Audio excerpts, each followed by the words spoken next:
I keep hearing people say, hey, Christians need to be in power. Christians need to do this. Sir, is it with this kind of Christianity?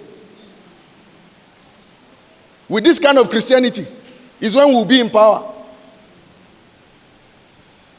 A Christianity that is lame, a Christianity that is weak. You think, sir, when we were on the other side,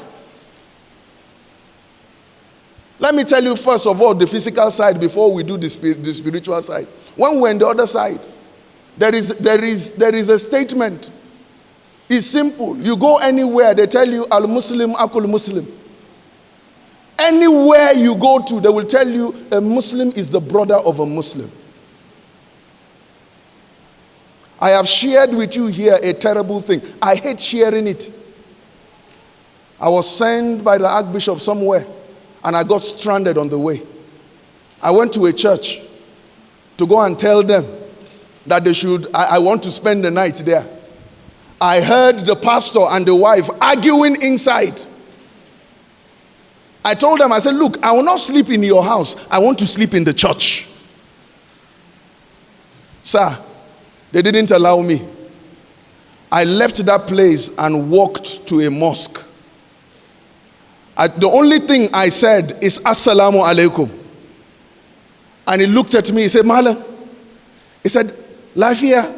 I said, Nima tafine. He said, Bismillah, Bismillah, Bismillah. He said, I should sit. Bismillah. So he told me he was eating his garagaro. He said, Malam, Bismillah, kadoka chokali, mucha abunchi.